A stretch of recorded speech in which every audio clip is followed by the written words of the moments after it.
i-present ko mga kaigsunan gamit ang Bible of SOP para po makabalo po mo sa unsay message nga mo ang ginadala, ang ginashare sa church. Actually, wala gusto na yun unta. Gusto mo, wala na ko ikuan ba? Desire na mo present. Pero naghangyo si Uncle nga mag-present ko. So, i-present na ko mga kaigsunan. Niya.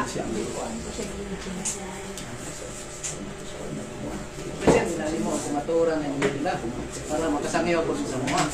Tinuwag yun na nyo.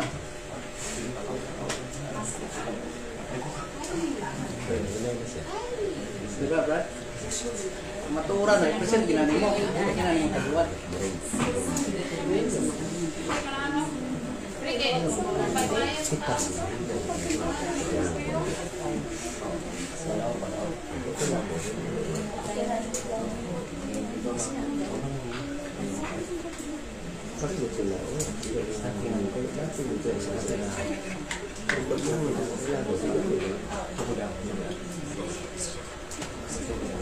Present yun.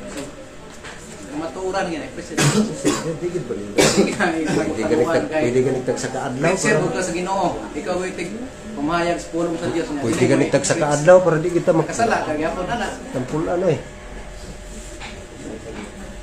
Kani sang Diyos, may balita ang may pulpulat. Pwede nagtag sa simana gani. May ganahan mo po yung minaw. Lah na. Nagkana na ano.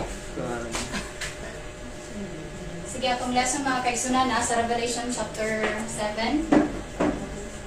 Part 1 and part 2 ni siya. The sealing of the 144,000 or the holding of the four winds. Increased light to shine. A spirit of Pharisaism has been coming upon the people who claim to believe the truth for these last days. They are self-satisfied. They have said we have the truth. There is no more light for the people of God. But we are not safe when we take a position that we will not accept anything else than that upon which we have settled as truth. We should take the Bible and investigate it closely for ourselves. We should dig in the mind of God's word for truth. Light is sown for the righteous and gladness for the upright in heart. Some have asked me if I thought there was any more light for the people of God. Our minds have become so narrow that we do not seem to understand that the Lord has a mighty work to do for us, increasing light to shine upon us. For the path of the just is not the shining light that shineth more and more unto the perfect day. Revelation, nangyo po kamo sa pag-ampo.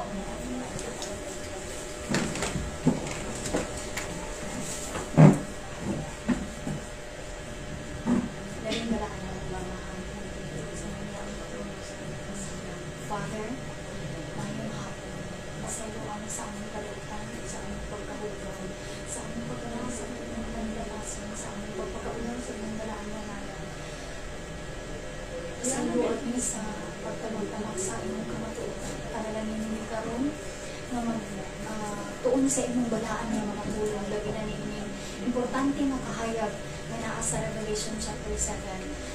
Presente nga kamatuuran ang pagpaninyo sa 144,000. Tabangi kami, kuha ang among mga garbo, ang among pagtataas sa among kaugalingon, kuha ang among pagkadaubang, tabangi kami nga ang matapos sa kanamo mag-investigate sa kamatuuran, mubasa sa tibuok Bible o sa tibuok writing sa Spirit of Prophecy. Kaya diha lamang kami makailang kung unsa gayod ang disulti sa imong balaan ng mga tulong. Tabangi kami, mga higugma, sa pagtuon. Thank you kayo sa pagtubag. Thank you sa Holy Spirit. Thank you for our Lord Jesus Christ. In His holy name we pray.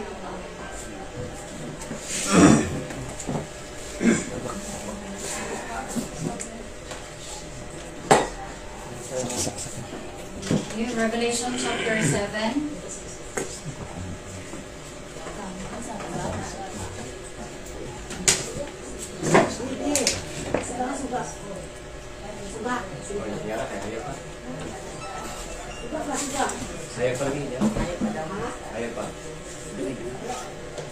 After these things, I saw four angels standing in the four corners of the earth, holding the four winds of the earth, but the wind should not blow on the earth, nor on the sea, nor on any tree. And I saw another angel ascending from the east, having the seal of the living God, and he cried with a loud voice to the four angels to whom it was given to hurt the earth and the sea, saying, Hurt not the earth, neither the sea, nor the trees, till we have sealed the servants of our God in their foreheads and in their homes. The Lord has given me light, that when the Israel of today, Testaments for the Church, Volume 9, page 164, the Israel of today are the Seventh-day Adventists. Humble themselves before Him and cleanse the soul temple from all defilement.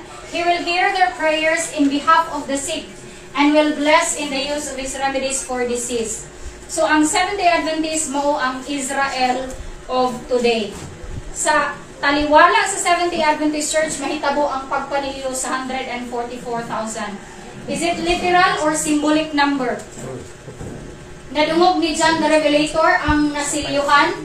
So, ang prophet nag-report sa iyaha nga nasilyuhan ang 144,000. Pag ingon sa prophet nga 144,000, is it literal or symbolic? And I heard. Pag ingon sa Ginoo nga pag ingon sa Bible nga dunay 8 ka buok na nakasulod sa ark. A literal number to, symbolical number. Opo. Ingon sa diri, these are they which came out of great tribulation. Pareho gyapon sila, the same sila kaagi, na pagka the same ilang kaagi sa 144. Kaya diba, they came out of great tribulation and 144. Wala lang sila Jacob's time of trouble. Ingon sa diri, unya, makasaksi sila sa 7 last plagues gihapon. Dili na ako nabasahon tanan. Enoch translated, ang great multitude kay pagalalinon hod nga di moagi kamatayon. Dili Israelita ang si Enoch. Ang mga great multitude kay dili mga Seventh-day Adventists, dili modernong Israel. Naa sila'y palmera, si Enoch na palms in their hands. How about si Enoch? Early writings, page 40. Si Enoch, I saw old Enoch, who had been translated. On his right arm, he bore a glorious palm. And on each leaf was written victory. So, ang meaning di ay sa palm, kay it means victory. Victory over death ang punto anak. Kay nakabaton siya kadaugan batok sa kamatayon. Unya, sama pud ana ang great multitude. Munang dili pud muagid kamatayon ang great multitude which no man could number. 4 classes of the redeemed. Great Controversy 665. Una nga grupo, plucked as brands from the burning. It represents sa mga nangamatay sa katigulangon. Again, ang plucked as brands nag-represent sa mga nangamatay sa katigulangon or died the natural na death. Ang perfected next, yun sa diri, near mo sila ang nagbarog pinakaduol sa trono, ang plucked as brands. Ang next, those who perfected Christian characters. Kinsa man eh? Ang 144,000.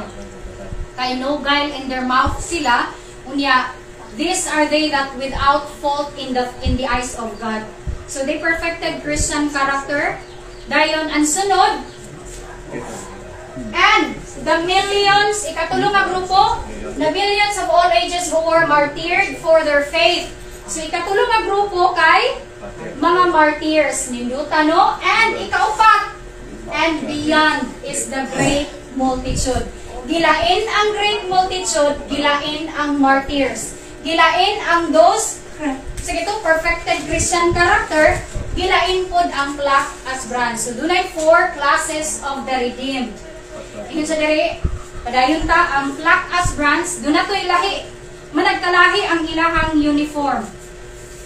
Ang plucked as brands, ang example ani kay katong Revelation chapter 4 verse 4, kaning 24 elders. Dili na ni nako dubukan sa kay sanctuary fixture ni or mauni ang gitsura sa heavenly sanctuary or most holy place in the heavenly sanctuary. Na ay 24 elders, na ang Father, the bit of Book of Life, na ang Lamb, na ay 4 beasts nga puno sa mga mata. Kaning nganong maila nga kining 24 elders kay kuan ni mga tao, mga redeemed gikan sa yuta kayo sa Revelation chapter 5 verse 9, nikanta sila nga thou hast redeemed us from the earth by thy blood. So ang punto dito is thou hast redeemed us, niagi sila kasalanan kay giruwas man sila. dili man luwason og kasalanan kung mga angels. So, mo ni sila, appeal ni sila sa katong mga nangabanhaw kauban ni Jesus Christ nga nagstand karon as mga jury or judges sa most holy place. So, dili ko mo dig deeper diha. Mo to ilang, ang importante lang katong uniform nga ang katong nangamatay sa katigulangon kay white raiment and crowns of gold ang ilahang uniform. Perfected Christian character, ang 144,000 ni na ay martyrs. Martyrs na ay glorious white mantle rather. Na puti nga kupo ang 144,000. Sunod, ang martyrs, unsa ko yung uniform? Induta no? Dunay pula nga. Okay. As we were traveling along, we met a company also. We're gazing at the glories of the place. I noticed red as a border on their garments. Nay pula. Their crowns were brilliant. Their robes were pure white. As we greeted them, I asked Jesus who they were. He said, they were martyrs that had been slain for Him. With them was an innumerable, dili ba ihapod nga mga gagmayng kabataan. Sila usab, dunay pula. A hem of red on their garments. Grabe ka-order ang Ginoo, no? So, ang great multitude, unsa gani sila? White robes and palms in their hands. So, muna siya ang summary sa 4 classes of the redeemed. Black as bronze, katong died the natural death, na crowns of gold, na white dress. Si Moses ang tipo, resurrected, niagig kamatayon, pagabanhawon. Ang perfected Christian character, ang 144,000, white mantle, na ay stars ang ilang koruna. Si Elias ang tipo, pagalalinon nga di moagig kamatayon. Ang martyrs, kay crowns of gold, na ay pula nga ribiti sa ilahang sid-sid sa ilang sinigiluta kayo, no? Minsin kay ang pulong sa Ginoo. And then, ang great multitude kay na ay palms in their hands, unya white dress. Si Enoch ang tipo, pagalalinon nga di moagig kamatayon. So, duha ka grupo nga banhawonon, di agig kamatayon. Duha pod ka grupo nga dili moagig kamatayon. So, kanindots mga kaigsuunan, 2 ceiling, what ko time? 2 ceiling reports. 6 minutes. Okay, last na lang eh. 2 ceiling, duha ka ceiling reports.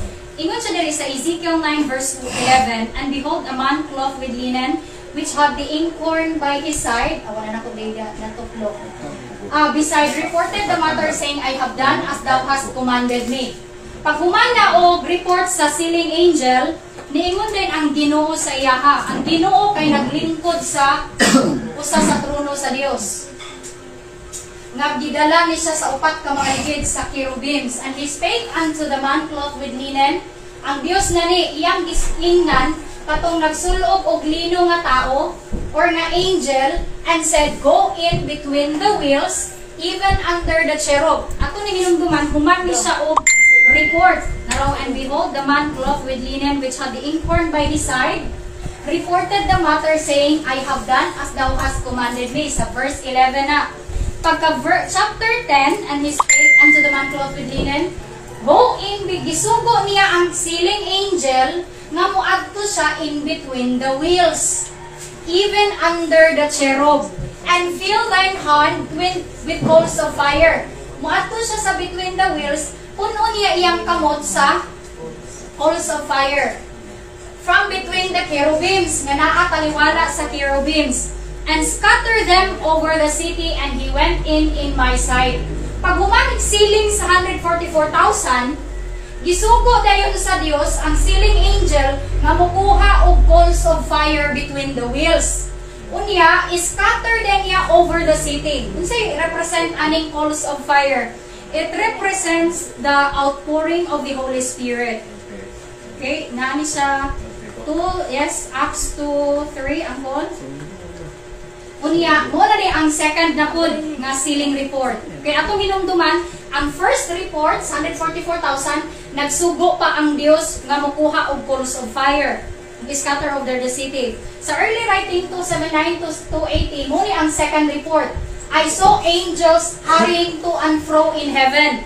Lahito sa Ezekiel 9 kay naa pa diri sa yuta. An angel with a writer's inkhorn by his side returned from the earth and reported to Jesus that his work was done. And the saints were numbered. Ang mga anghel maka-numbered. Pero ang tao dili makaihap and sealed. Then I saw Jesus who had been ministering before the ark containing the 10 commandments threw down the censer. So lahi ang report sa Ezekiel 9.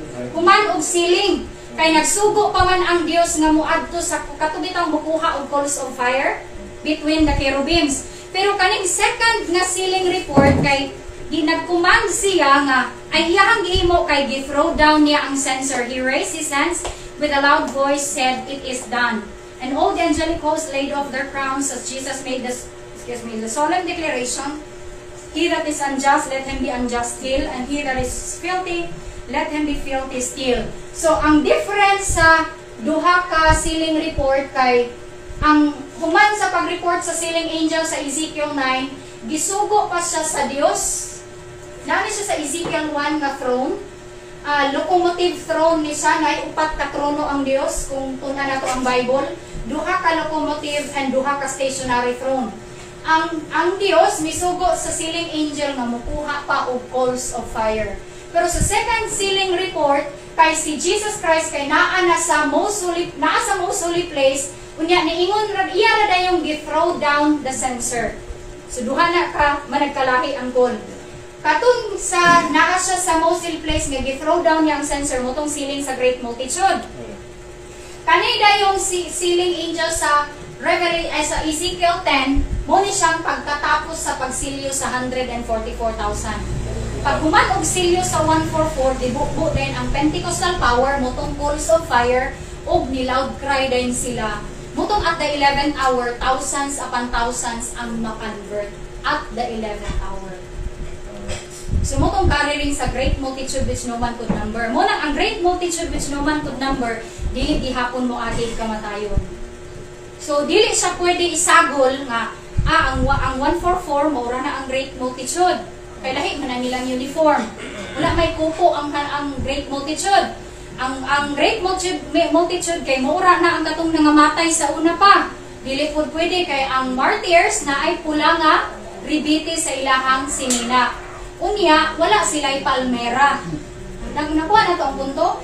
Ang katupong black as bronze kay, kasi, puti ra nga sinina o corona nga bulawan. Walay, naagyoy distinction, special nga distinction ang upat ka mga redeem. Yes. Great Controversy 665. Amen ang kul. Duha ka grupo nga niagig kamatayon, banhawonon, ug duha ka grupo nga dili pod mo agig kamatayon. Malay sige sa. 4 classes of the redeemed. Kanang pwede magpupunta? Sige ako. Kanang ano ba? Unya na siguro sa duha ka silya naman siya. Isulti na lang. Pwede ra po. Imo ra isulat ang call. Ayan, wala siguro. Hindi gumaya siya. So, moto siya ito ang lesson mga kaigsunan. Ito na po, pastor. Sige.